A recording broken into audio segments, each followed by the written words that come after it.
কথা হয়নি। আমার বেরোবার রাস্তায় আমার কারেন্টের তার জন্য একটা পিলার ছিল, পিলারটা গোড়ার ঢিল ছিল, জাম করতে গেছে, সেই পিলারটাকে ও ভেঙে দিল। পারিবারিক বিবাদ নাকি রাজনৈতিক আকচাকচি? বিজেপি নেতাকে মারধরের ঘটনায় উত্তপ্ত এলাকা। সাত সকালে রক্তাক্ত হলেন বিজেপি এক মণ্ডল সম্পাদক। অভিযোগের তীর তাঁরই প্রতিবেশী তথা সম্পর্কে ভাগ্নে এক তৃণমূল কর্মীর বিরুদ্ধে। ঘটনাটিকে কেন্দ্র করে ইতিমধ্যেই ব্যাপক চাঞ্চল্য ছড়িয়েছে এলাকায়। পারিবারিক রাস্তার বিবাদ নাকি নেপথ্যে রয়েছে রাজনৈতিক শত্রুতা, তা নিয়ে ইতিমধ্যেই শুরু হয়েছে জোর চর্চা। স্থানীয় পুলিশ সূত্রে জানা গিয়েছে, ঘটনার সূত্রপাত দুই আত্মীয়ের বাড়ির যাতায়াতের রাস্তা নিয়ে। দীর্ঘদিন ধরেই সুভাষবাবু এবং তার ভাগ্নের পরিবারের মধ্যে এই রাস্তা নিয়ে একটা ঠান্ডা লড়াই চলছিল। মঙ্গলবার সকালেই সেই বিবাদী চরম আকার ধারণ করে। দুপক্ষের মধ্যেই প্রথমে বচসা এবং পরে তা হাতাহাতিতে রূপ নেয়। এই ঘটনা প্রকাশ্যে আসতেই আসরে নেমেছে বিজেপি নেতৃত্ব। গেরুয়া শিবিরের দাবি, সুভাষবাবু এলাকায় বিজেপির সক্রিয় কর্মী, মণ্ডল সম্পাদক হিসেবে কাজ করার কারণেই তাকে রাজনৈতিক উদ্দেশ্য প্রণোদিতভাবে টার্গেট করা হয়েছে। দোষীদের অবিলম্বে গ্রেপ্তারের দাবি জানিয়েছেন স্থানীয় বিজেপি নেতৃত্ব।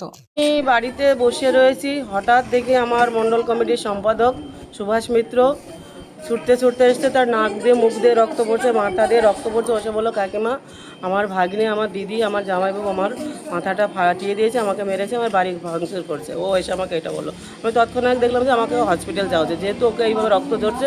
আমি ওকে হসপিটালে নিয়ে আসছি, হসপিটাল থেকে ট্রিটমেন্ট হলো। এখন আমি থানায় যাব। আমি থানায় এর মধ্যে রাজনীতি কি ব্যাপার দেখলেন? তো প্রতিবেশী পাশাপাশি বলতে কি, আগেও ওদের মধ্যে ঝামেলা হয়েছিল। আমি একবার গেছিলাম, উনি পৌরসভায় কাজ করেন, তৃণমূলের খুব সব দাপট নিয়ে। আর ওর ছেলে আমার সামনে আমি একদিন গেছিলাম, খুব বাজে খিস্তি খারাপ। আজকের ব্যাপারটা আমি ছিলাম না, একদম বাড়ি ছিলাম, তো বাজে খিস্তি খারাপ হয়। আর আজকে শুনেছি সম্পর্কে দিদি হয় নাকি ভাগ্নে হয়, সেটা আমি বলতে পারবো না, কিন্তু শুনেছি। কিন্তু যেহেতু আমি যতদূর জানি এবং একটা বাস্তব কথা, তৃণমূল করে। কি মনে করছেন আপনি এই কর্মী, মানে আপনার বিজেপি কর্মী বলে কি এরকম হলো? আমি বিজেপি কর্মী বলে এরকম হলো আমার সেটাই ধারণা, কারণ আগে পরে ওর প্রতি অনেক অ্যাটাক হয়েছে, কিন্তু ততটা অনেকে সবাই পাড়ার এলাকায় সামলাতে অনেক গালিগালাজ বা অনেক হুমকি ধমকা মারপিট অনেকভাবে মানে অ্যাটাক করেছে। আমি এটা আমরা শুনেছি, বহুতবার এরকম রিপোর্ট এসেছে। কর্মী কি দায়িত্ব আছে আপনাদের? আমার মণ্ডল কমিটির সম্পাদক। তো মারামারির সময় কোনো রাজনৈতিক কথা হচ্ছিল, আলোচনা হচ্ছিল? না, সেটা আমি ওখানে উপস্থিত ছিলাম না, সেটা আমি বলতে পারবো না সেটা কি হচ্ছিল। থানা পুলিশ তো ব্যবস্থা প্রতিবেশী থেকে নেবেই, মানে ওর পরিবার থেকে। আপনারা রাজনৈতিকভাবে আমি থানায় এখন এফআইআর করবো। আপনার নাম? পলাশী বিশ্বাস, মণ্ডল 3-এর সভানেত্রী, ভারতীয় জনতা।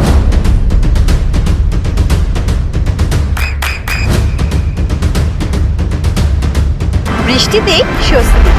বৃষ্টি অ্যাকোয়া, বিশুদ্ধ পানীয় জল। পিলারটাকে মাঝখান দিয়ে ভেঙে দিল।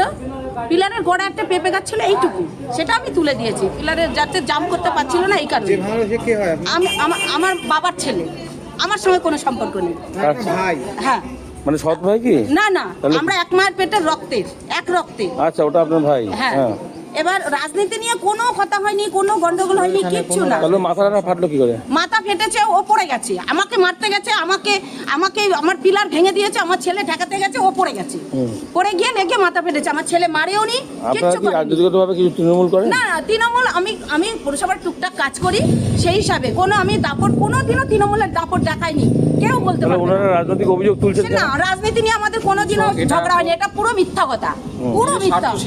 এটা স্বার্থ সিদ্ধি করার জন্য মিথ্যা কথা, বুঝতে পেরেছেন? আর সম্পত্তিগত ব্যাপার আমার বাবা আমাকে দিয়ে গেছে, ওকেও দিয়েছে, এটাই ওর রাগ। আমাকে কেন আমার বাবা দিয়ে, আমার মা কেন, আমার মেয়ে হয়ে আমার সম্পত্তি কেন আমি ভাগ পাবো? আগাগোড়াই হিংসা করে, আগাগোড়াই গন্ডগোল। আমি কিছু করতে গেলেই গন্ডগোল বাঁধায়। তো কোথায় বাড়ি আপনাদের?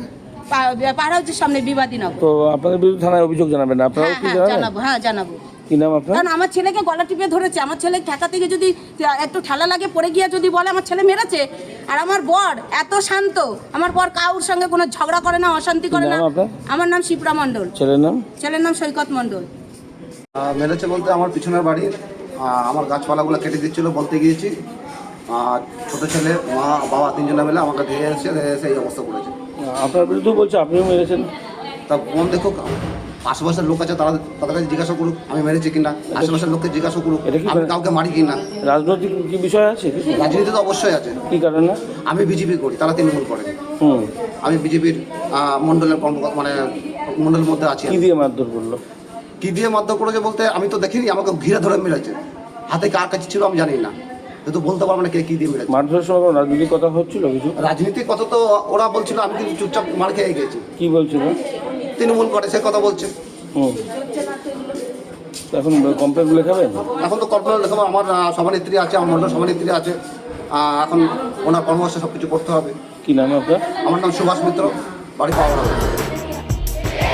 আপনার সন্তানের উজ্জ্বল ভবিষ্যতের সঠিক দিশা JRS public school. JRS public school, যেখানে শিক্ষা এবং আনন্দ একসাথে। JRS public school has an excellent team of teachers for the holistic development of your child. আপনার সন্তানের উজ্জ্বল ভবিষ্যতের একমাত্র ঠিকানা JRS public school.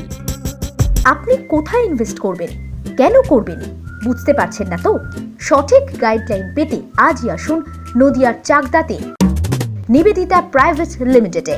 Nivedita private limited, marketing and distribution service. Balcony বা সিঁড়ির রেলিং, মডিউলার কিচেন বা ড্রয়িং রুম, এক কথায় আপনার স্বপ্নের বাড়িকে করে তুলুন আরো সুন্দর।